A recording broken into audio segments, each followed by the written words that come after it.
બાપ મરે છત જાય, બાપ મરે છત જાય, ભાઈ મરે બળ જાય. માથા ઉપર બાપ નો હોય ને તો એમ લાગે કે છત હોઈ ગયું છે, અને તમારે જો એનો ભાઈ નો હોય તો એમ લાગે બલ નથી. બાપ મરે છત જાય, ભાઈ મરે બલ જાય. મરે જો મારી માવડી પણ એક વખત માં જો હોઈ જાય તો સારા જગ સુનાગર જાય. કહેવત છે ને, એટલે માં જોઈએ. તો ખરેખર આજે આ સેશનની શરૂઆત કરીએ એ તમામ માતાઓને વંદન કરીને, એ તમામ બહેનો દીકરીઓને વંદન કરીને અને એક સરસ મજાના નવા ટોપિકની શરૂઆત કરીએ જેનું નામ છે ટેન્સ.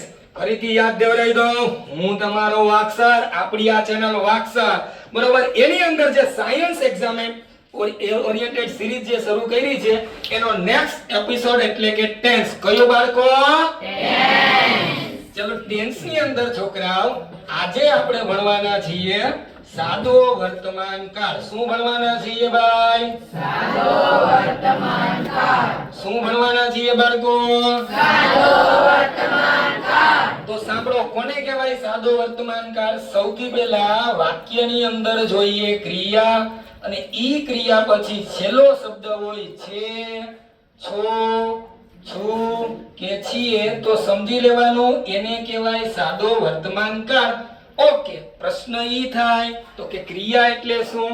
તો કે ક્રિયા એટલે એવો શબ્દ જેની પાછળ બંધ બેસતું લાગે એને કહેવાય ક્રિયા. જેમ કે બોલવું, ખાવું, પીવું, બેસવું, રમવું, નાચવું, વાંચવું. છોકરાઓ જુઓ જોઈએ ભાઈ, વાચ, બોલ, હસ, દોડ, આની પાછળ બંધ બેસતું લાગે કે નહીં? જેની પાછળ બંધ બેસતું લાગે એને શું કહેવાય બાળકો? એને કહેવાય ક્રિયા. શું કહેવાય? ક્રિયા. શું કહેવાય બાળકો? ક્રિયા. શું કહેવાય? ક્રિયા. અને ક્રિયા પછી દીકરાઓ છે, છો, છું, છીએ હોય તો એને કહેવાય સાદો વર્તમાન કાળ. શું કહેવાય બાળકો? સાદો વર્તમાન કાળ. એનું અંગ્રેજીનું રૂપ છે V1. V1 નો મતલબ એમ કે જે ક્રિયા છે ઈ ક્રિયાપદનું મૂળ રૂપ. ક્રિયાપદનું કેવું રૂપ છોકરાઓ? ઓકે, ચાલો કાઈ વાંધો નહીં. આ એનું સૂત્ર. બીજી વસ્તુ, ઘણી વખત એટલે કે વાક્યની અંદર જે ક્રિયા હોય એ ત્રીજો પુરુષ હોય ત્યારે એને s અથવા es લાગે. સમજીએ, ચાલો કાઈ વાંધો નહીં. બે એક્ઝામ્પલ આપો એટલે ક્લિયર થાય. જેમ કે પેલો ભાઈ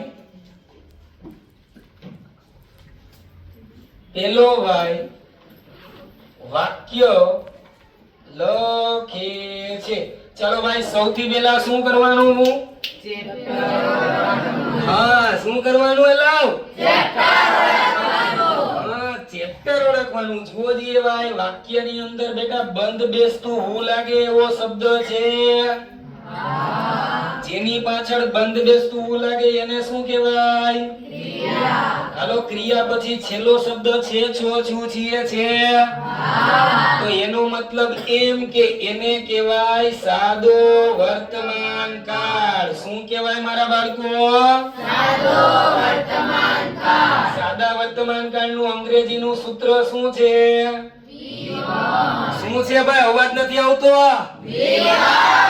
V1 નો મતલબ ક્રિયાપદનું મૂળ રૂપ. ચાલો, અંગ્રેજીનો પહેલો નિયમ ચેપ્ટર ને ઓળખી લીધું. બીજો નિયમ આવી જાવ. કોઈ પણ વાક્યનું અંગ્રેજી કેમ કરાય છોકરાઓ? પહેલા પહેલો શબ્દ પછી પાછળથી. પહેલા પહેલો શબ્દ ને પછી પાછળથી. હા, પહેલો શબ્દ કોણ છે ભાઈ? પહેલો ભાઈ. પહેલા ભાઈને ઇંગ્લિશમાં કહેવાય ધેટ બ્રધર. શું કહેવાય બાળકો? That brother. ચલો બેટા પાછળ જાવ. કોણ મળ્યું? છે. અહીંયા છેનું અંગ્રેજી કાઈ નહીં થાય. કેમ? કારણ કે ચેપ્ટર ને ઓળખવા માટે. કેના માટે બાળકો? હાલો, ત્યાંથી થોડાક આગળ આવો. કોણ મળ્યું ભાઈ? લખેની પાછળ બંધ બેસતું હું લાગ્યું. મૂળ શબ્દ શું છે બાળકો? લખવું. લખવું ને ઇંગ્લિશમાં શું કહેવાય? રાઈટ નો સ્પેલિંગ પણ અને પણ. જુઓ જોઈએ, વાક્યની શરૂઆતનો પહેલો શબ્દ હી, સી, ઇટ કે નામ છે કે નહીં? હા તો ક્રિયાને શું લાગશે? શું લાગશે? હાલો ત્યાંથી થોડાક આગળ આવો. કોણ મળ્યું છોકરાઓ? શું કોણ મળ્યું? અત્યારે ઇંગ્લિશમાં શું કહેવાય? સેન્ટેન્સ નો સ્પેલિંગ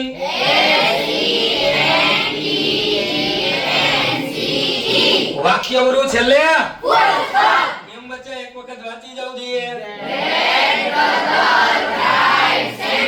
ખબર પડી ભાઈ બધાયને? કે ના? ફરીથી એક એક્ઝામ્પલ આપું તો આવડી જાય? ખરેખર? જેમ કે હું અંગ્રેજી વાંચું છું. શું વાક્ય છે? પેલા પેલો શબ્દ અને પછી ચલો તમારે મને કોમેન્ટમાં જણાવવાનું છે. Thank you. તમને અમારો આ વિડિયો ગમે તો લાઈક કરો, શેર કરો અને સબસ્ક્રાઇબ કરો. ચલો વાક્સર તરફથી બધા બાળકોને ક્રાંતિકારી જય